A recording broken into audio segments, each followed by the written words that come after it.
Okay, well, hello everyone, welcome back.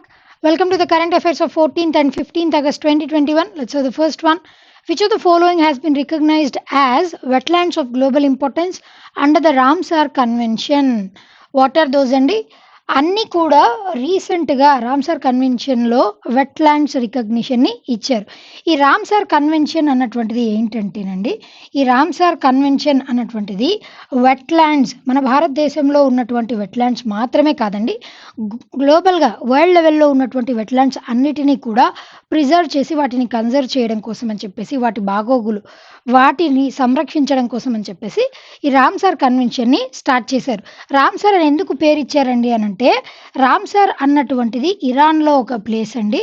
అయితే అక్కడ 1971లో Ramsar convention అన్నటువంటి దానిని 1971లో ఫెబ్ 2 నాడు దీనిని సైన్ చేశారు.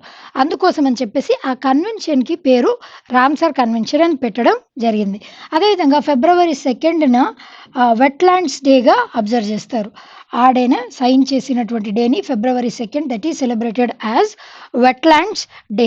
దానితో పాటుగా రామ్సార్ కన్వెన్షన్ని ఏమని పిలుస్తారంటే వెట్లాండ్స్ కన్వెన్షన్ అని కూడా, కన్వెన్షన్ ఆఫ్ వెట్లాండ్స్ అని కూడా రామ్సార్ కన్వెన్షన్ని అంటారు. ఎందుకు అనంటే వెట్లాండ్స్ని ప్రిజర్వ్ చేయడం కోసం ఏర్పాటు చేసింది కాబట్టి.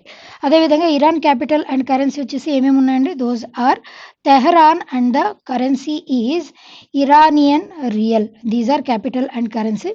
అదేవిధంగా ఇక్కడ 1971లో దీనిని సైన్ చేసుకున్నప్పటికీ కూడా దీనిని ఏ ఇయర్ నుంచి ఇంప్లిమెంట్ చేశారండి అని అంటే 1975 నుంచి దీన్ని ఇంప్లిమెంట్ చేశారు. అదేవిధంగా మన భారతదేశం ఈ రామ్సార్ కన్వెన్షన్లో ఎప్పుడు సైన్ చేసిందండి, ఏ ఇయర్లో అని అడిగితే ఇట్ ఈజ్ 1982లో మన భారతదేశం సైన్ చేసింది. దీని త్రూ అంటే మన భారతదేశంలో ఉన్నటువంటి వెట్లాండ్స్ని కూడా కన్జర్వ్ చేయడానికి ఆమోదం తెలుపుతూ 1982లో ఈ రామ్సార్ కన్వెన్షన్లో జాయిన్ అయింది. దాంతోపాటుగా ఈ థాల్ వద్వా అన్నటువంటివి ఈ రెండు వెట్లాండ్స్ ఎక్కడున్నాయనంటే గుజరాత్ స్టేట్లో ఈ రెండు కలవండి. అదేవిధంగా బిద్వాస్ అదేవిధంగా సుల్తాన్పూర్ ఈ రెండు ఎక్కడ ఉన్నాయి, ఏ స్టేట్లో ఉన్నాయండి అని అంటే హర్యానా స్టేట్లో ఉన్నాయి. దీంతో ఈ 4 వెట్లాండ్స్కి రామ్సార్ కన్వెన్షన్ ద్వారా వెట్లాండ్స్ రికగ్నిషన్ ఇవ్వడంతో మన భారతదేశంలో టోటల్గా ఎన్ని వెట్లాండ్స్ ఉన్నాయండి యాజ్ ఆఫ్ నౌ అని అంటే దోస్ ఆర్ 46 వెట్లాండ్స్ ఇప్పటి వరకు మన భారతదేశంలో ఉన్నాయి. ఈ వెట్లాండ్స్ అన్నవి ఎస్పెషల్లీ ఇక్కడ ఉన్నటువంటి వెట్లాండ్స్ అన్నిటిలోకెల్లా ఈ వద్వానా అన్నటువంటి వెట్లాండ్స్ అట్మోస్ట్ ఇంపార్టెంట్ అండి. ఎందుకు అనంటే ఇంటర్నేషనల్ లెవెల్లో ఇక్కడ ఉన్నటువంటి బర్డ్స్, మైగ్రేటరీ బర్డ్స్కి చాలా ఫెమిలియారిటీ ఉంది. అందుకోసం అని చెప్పేసి అట్లాంటి వెట్లాండ్ని రామ్సార్ కన్వెన్షన్ ద్వారా స్పెషల్ ఇంపార్టెన్స్ ఏంటండి, నార్మల్గానే మనం కన్సర్వ్ చేస్తాం కదా వెట్లాండ్స్ అని అంటే, వెట్లాండ్స్ ఎకలాజికల్లీ చాలా ఇంపార్టెంట్. ఎందుకు అనంటే అక్కడ ఉండే ఫ్లోరా కానీ ఫనా కానీ wide variety of flora and fauna ఉంటుంది. అదేవిధంగా మనకి ఫ్లడ్డింగ్ ఇలాంటి యాక్టివిటీస్ చాలా వరకు తగ్గుముఖం పట్టేలాగా ఈ వెట్లాండ్స్ని కన్జర్వ్ చేయడం వల్ల జరుగుతుంది. అందుకోసం అని చెప్పేసి వీటికి ఎక్కువ ప్రాధాన్యతని ఇస్తారు. దీనితో పాటుగా వెట్లాండ్స్ మన భారతదేశంలో ఉన్నటువంటి మొట్టమొదటి వెట్లాండ్ ఏది, మొట్టమొదటి వెట్లాండ్ రికగ్నిషన్ పొందినటువంటిది ఏది అంటేనండి ఇట్ ఈస్ చిల్కా లేక్. ఒడిశాలో ఉన్నటువంటి చిల్కా లేక్ వచ్చేసి భారతదేశంలో మొట్టమొదటి ఫస్ట్ వెట్లాండ్గా మనం దీనిని పేర్కొంటాం. This is in case of India అండి. భారతదేశంలో ఫస్ట్ వెట్లాండ్ ఏదండి అని అంటే ఇట్ ఈస్ చిల్కా. అదేవిధంగా గ్లోబల్ లెవెల్లో వరల్డ్ లెవెల్లో మొట్టమొదటి వెట్లాండ్ ఏదండి అని అంటే ఇట్ ఈజ్ కూబర్గ్ పెనిన్సులా ఆస్ట్రేలియా. ఆస్ట్రేలియాలో ఉన్నటువంటి కూబర్గ్ పెనిన్సులా వచ్చేసి వరల్డ్లోనే ఫస్ట్ వెట్లాండ్గా రికగ్నిషన్ పొందింది ఏది అని అంటే ఇట్ ఈస్ ఆస్ట్రేలియాలో ఉన్నటువంటి కూబర్గ్. ఆస్ట్రేలియా క్యాపిటల్ అండ్ కరెన్సీ ఏమేమి ఉన్నాయండి, those are Canberra and the currency is Australian dollar. అదేవిధంగా దీంతో పాటుగా మన భారతదేశం విషయానికి వచ్చేసరికి లార్జెస్ట్ ఎక్కువ నెంబర్ ఆఫ్ రామ్సార్ సైట్స్ ఎక్కడున్నాయండి, ఎక్కువ నెంబర్ ఆఫ్ వెట్లాండ్స్ ఎక్కడున్నాయనంటే ఉత్తరప్రదేశ్లో. మన భారతదేశంలో ఇప్పుడున్న 46 ఉన్నాయి కదండి, దాంట్లో ఉత్తరప్రదేశ్లో ఎక్కువ ఉన్నాయి. టోటల్ ఎన్ని ఉన్నాయండి అని అంటే 8 ఉన్నాయి.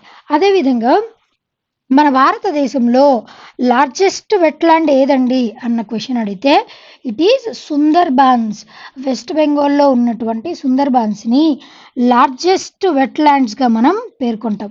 Sundarbans of West Bengal considered as largest wetlands. అదేవిధంగా స్మాలెస్ట్ వెట్లాండ్ ఏదండి అని అంటే it is Renuka wetlands, Himachal ప్రదేశ్లో ఉన్నటువంటి రేణుకా వెట్లాండ్. అదొచ్చేసి స్మాలెస్ట్ వెట్లాండ్ ఇన్ ఇండియా అండి.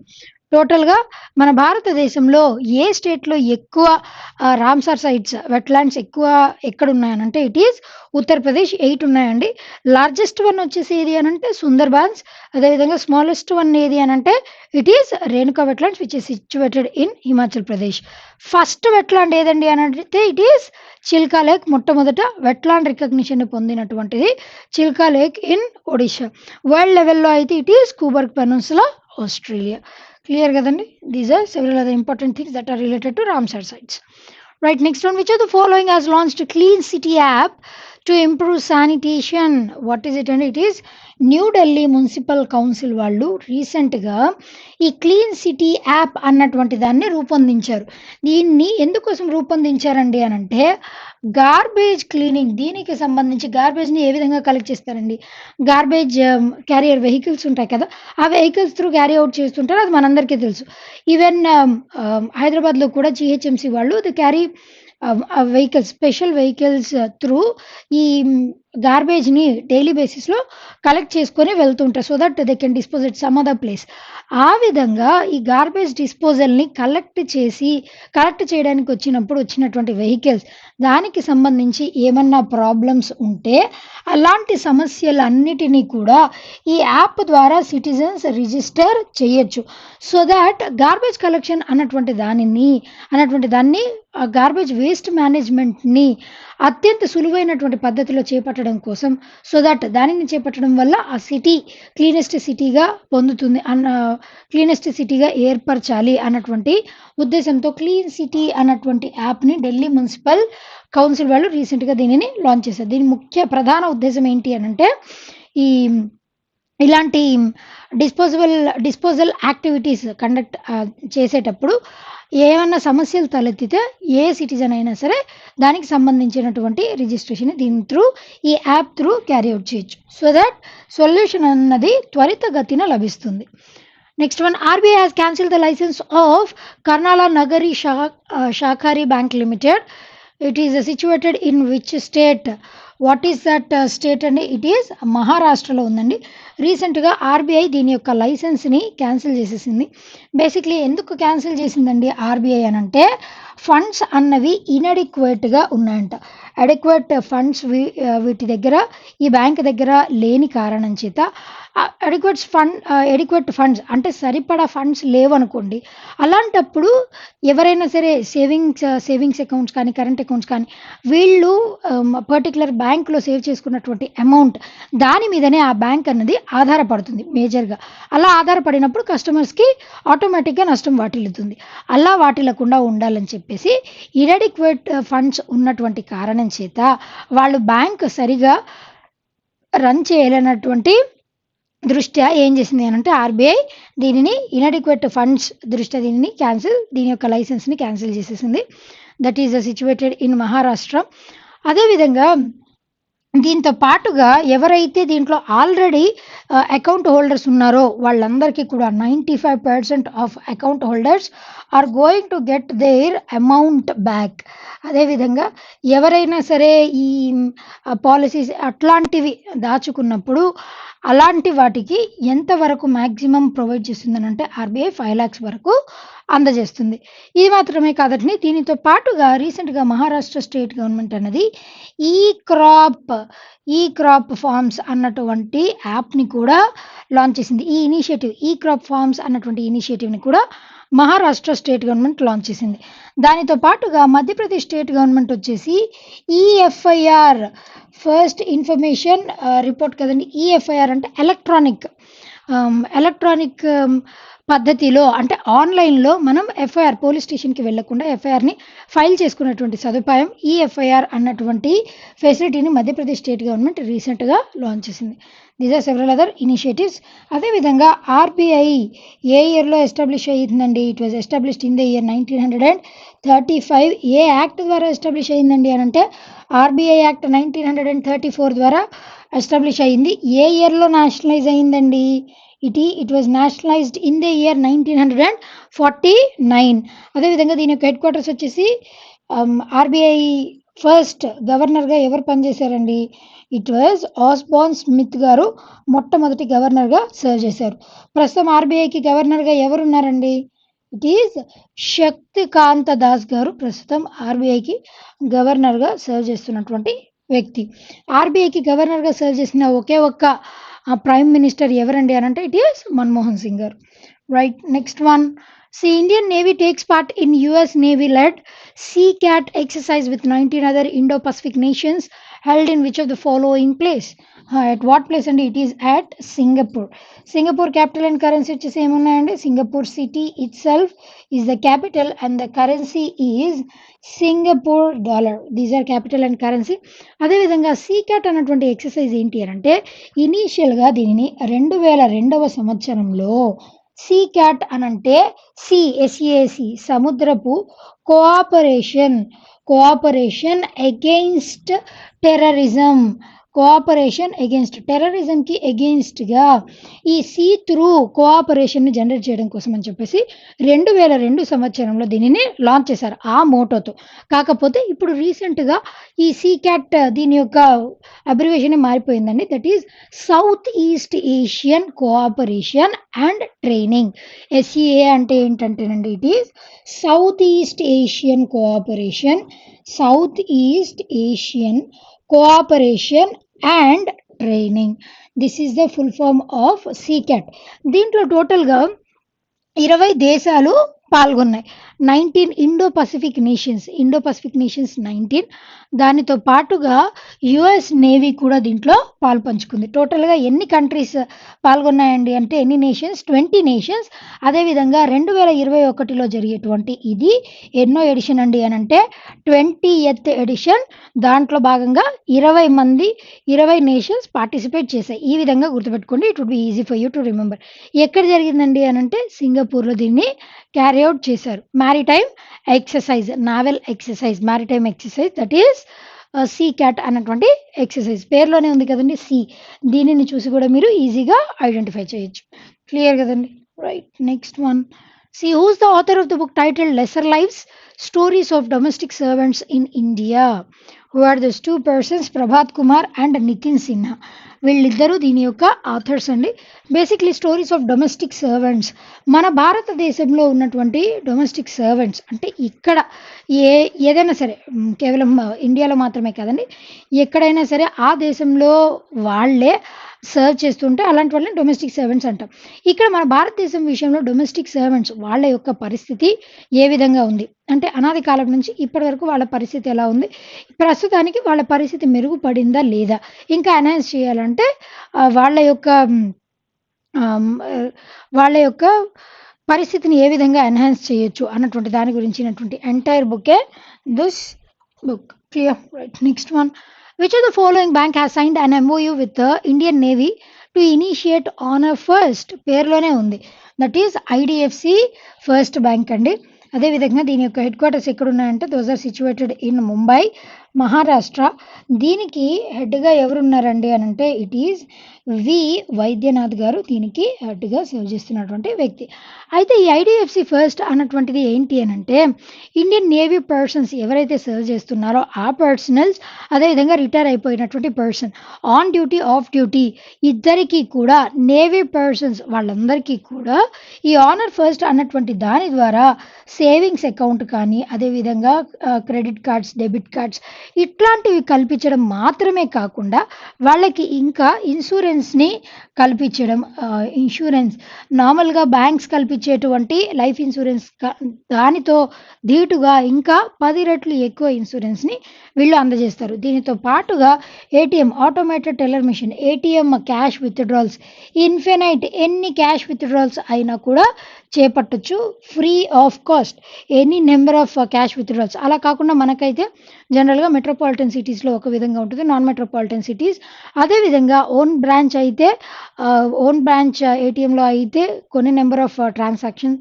అదేవిధంగా అదర్ బ్యాంక్ ఏటీఎంస్ అయితే 3 ఫ్రీ ట్రాన్సాక్షన్స్.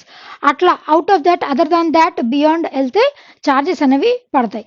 అలా కాకుండా వీళ్ళకైతే ఇన్యూమరబుల్ ఏటీఎం క్యాష్ విత్డ్రాల్స్, అది వాళ్ళ హోమ్ బ్రాంచ్ అయినా ఇతరత్ర ఏటీఎం నుంచి అయినా ఇన్యూమరబుల్ క్యాష్ విత్డ్రాల్స్, అదేవిధంగా ఏటీఎం నుంచి మాత్రమే కాదండి, ఎనీ క్యాష్ విత్డ్రాల్స్ వాళ్ళు అకౌంట్ త్రూ తీసుకున్నా కూడా ఫ్రీ ఆఫ్ కాస్ట్ వీళ్ళు చేపట్టొచ్చు. అలాంటి వాటన్నిటిని అందించడం కోసం ఐడిఎఫ్సి ఫస్ట్ వాళ్ళు ఇండియన్ నేవీ వాళ్ళతో ఎంఓయూని సైన్ చేసింది. క్లియర్ కదండి? Right. Next one, government to ban manufacture, sale and use of single use of plastic.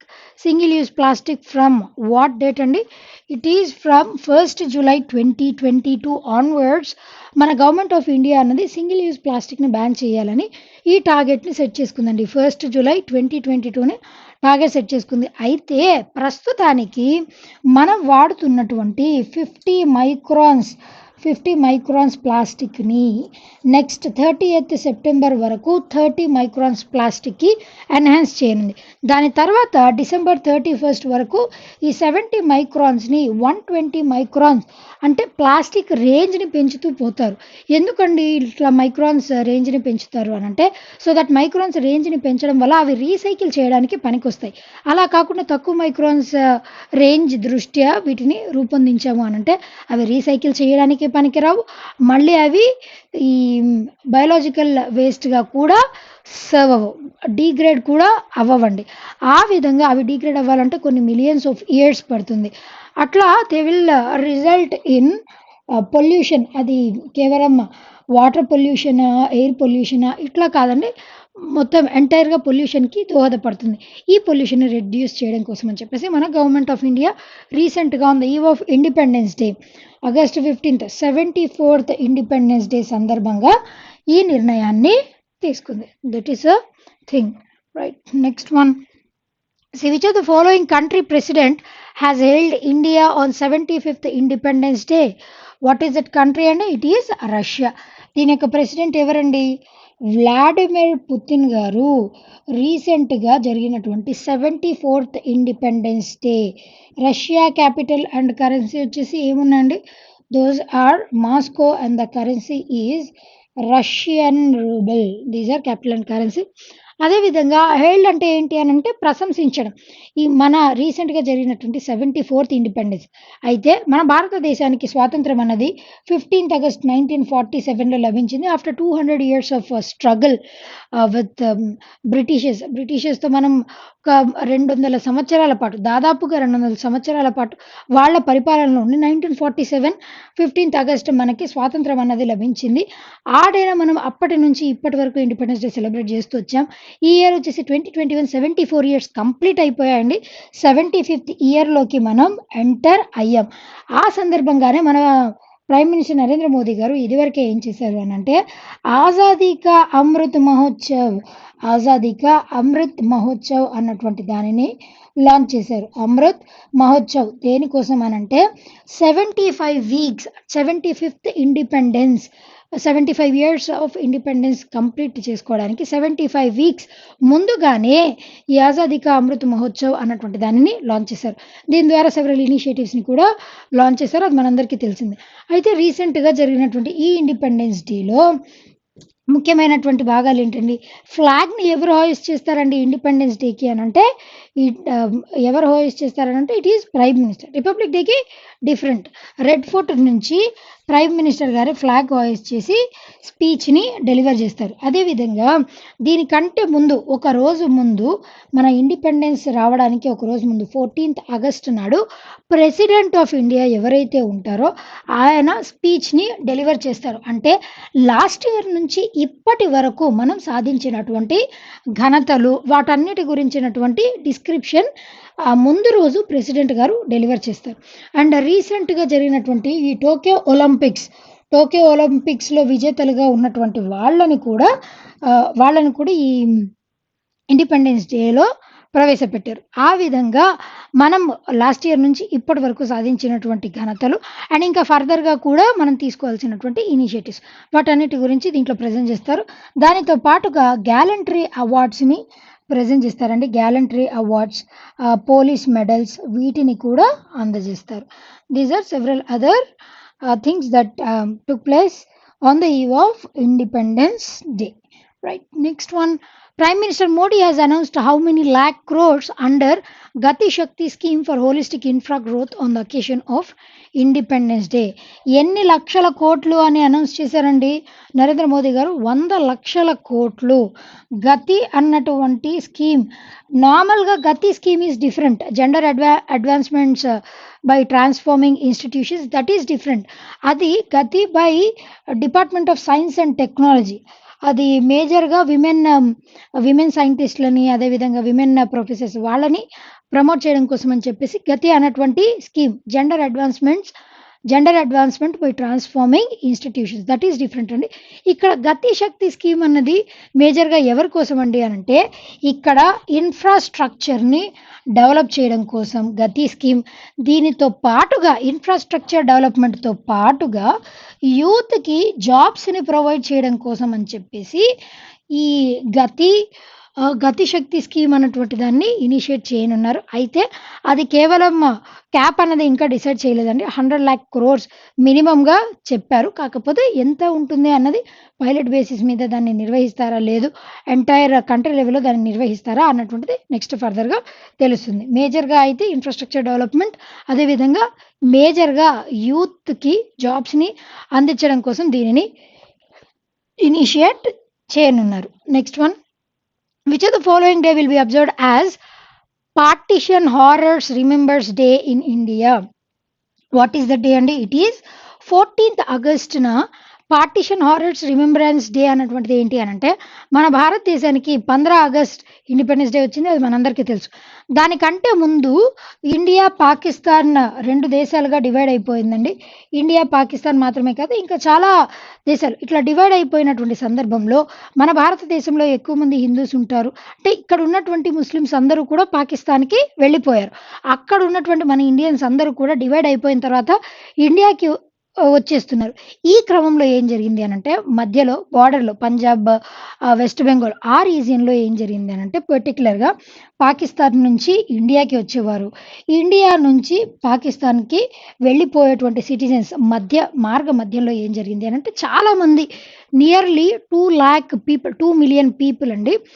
చాలా వరకు కొంతమందిని అయితే విమెన్ అయితే సమ్ హెరాస్మెంట్కి గురి చేసి చంపేశారు. అదేవిధంగా ముస్లిమ్స్ అనుకొని హిందూస్ అనుకొని ముస్లిమ్స్ని ఇట్లా చాలామందిని బ్రూటల్ అటాక్స్ త్రూ చనిపోయారు. అలా చనిపోయినటువంటి వ్యక్తులు వాళ్ళని స్మరించుకుంటూ అదేవిధంగా మన భారతదేశానికి ఇండిపెండెన్స్ రావడం కోసం నేషనల్ మూమెంట్లో ఎవరెవరైతే సోల్జర్స్ ప్రాణాలని అర్పించారో అదేవిధంగా మన ఫ్రీడమ్ ఫైటర్స్ వాళ్ళని గుర్తు చేసుకుంటూ ఈ పార్టిషన్ హారర్స్ రిమెంబరెన్స్ డే మేజర్గా ఎవరిని ఉద్దేశించండి అని అంటే మనం డివైడ్ అయిపోయినప్పుడు ఇండియా పాకిస్తాన్గా డివైడ్ అయిపోయినప్పుడు కలిగినటువంటి ప్రజానిక నష్టం దానిని దృష్టిలో పెట్టుకొని ఈ రిమెంబరెన్స్ డే అనేటువంటి దాన్ని 14th ఆగస్టున అబ్జర్వ్ చేయాలని ప్రైమ్ మినిస్టర్ గారు రీసెంట్గా దీన్ని పేర్కొన్నారు. అదేవిధంగా 13th ఆగస్ట్ వచ్చేసి what is the speciality of this day అండి? World organ donation day. దీని గురించి మనం ఆల్రెడీ ఎక్స్ప్లెయిన్ చేసుకున్నామండి. World organ donation day is observed on 13th August. అదేవిధంగా 12th ఆగస్ట్ వచ్చేసి world youth day, international youth day. అదేవిధంగా దీంతో పాటుగా world elephants day is observed on world elephants day is also celebrated on 12th August. 15 August అయితే మీ అందరికీ తెలుసు, that is independence day. Clear కదండి? రైట్. నెక్స్ట్ వన్, సి striker Gerd Müller passed away recently. He belongs to the country. What is that country అండి? Germany. Germany capital and currency వచ్చేసి ఏమేమి ఉన్నాయండి? Those are Berlin and the currency is euro. ఇక్కడ జర్మనీకి చెందినటువంటి ఈ బేఎన్ఎఫ్సి ఈ ఫుట్బాల్ క్లబ్ అన్నటువంటిది ఇప్పుడు క్లబ్గా ఆవిర్భవించడానికి ముఖ్యమైనటువంటి కారణం ఎవరు అని అంటే ఇట్ ఈస్ గెర్డ్ మ్యూలర్ గారే దీనికి ప్రధానమైనటువంటి కారణం. ఈయన జర్మనీని ఈస్ట్ జర్మనీని రిప్రజెంట్ చేస్తూ చాలా ఇన్యూమరబుల్ గేమ్స్లో పార్టిసిపేట్ చేశారు. ఈ ఫుట్బాల్ కప్స్లో పార్టిసిపేట్ చేశారు. అదేవిధంగా ఆయన లైఫ్ టైంలో 300+ గోల్స్ని స్ట్రైక్ చేసినటువంటి వ్యక్తిగా కూడా ఈయన ప్రసిద్ధి చెందారు. రీసెంట్గా he has died because of age old ailments దృష్ట్యా రీసెంట్గా ఈయన మృతి చెందారు. Right. Next one, the last one for today. See veteran Jagjit Kaur passed away recently. Who is she? She is a singer. Basically ఈవిడ Jagjit Kaur garu she was a wife of Khayyam, famous singer Mohammed Khayyam గారి వైఫేనండి ఈవిడ. అయితే ఈయన కూడా రీసెంట్గా 2020లో ఈయన మృతి చెందారండి at the age of 91 years. She has died at the age of 92 years. ఆయన చనిపోయినటువంటి సంవత్సరానికే ఈవిడ చనిపోయారు. She has started her singing practice in 1950స్లో ఈవిడ ఈ సింగింగ్ అన్నటువంటి దానిని స్టార్ట్ చేశారండి. అప్పటి నుంచి ఇన్యూమరబుల్ సాంగ్స్, ఓల్డ్ సాంగ్స్ని ఈవిడ పాడినటువంటి కీర్తి ఈవిడకి దక్కింది. అదేవిధంగా ఖయ్యం గారి విషయానికి వచ్చేసరికి ఈయన పద్మశ్రీ అవార్డు రెసిపియంట్ అండి. దీనితో పాటుగా సంగీత్ నాటక్ అకాడమీ అవార్డుని కూడా అందుకున్నటువంటి వ్యక్తి ఈయన. ఆ విధంగా వైఫ్ అండ్ హస్బెండ్ ఇద్దరు కూడా ఈయన he was also singer, music composer. ఈవిడ కూడా సింగర్. ఈయన చనిపోయినటువంటి 1 yearకే ఈవిడ కూడా చనిపోయారు. He has died due to Khayyam గారు. He has died because of lung ailments వల్ల చనిపోయారు. ఊపిరితిత్తుల డిసీజ్ కారణంగా ఆయన చనిపోయారు. She has died because of age old ailments వల్ల రీసెంట్గా ఈవిడ చనిపోయారు. క్లియర్ కదండి? Okay, well, that's all for today. We'll be meeting again tomorrow. Until then, be fit, be consistent, and thank you.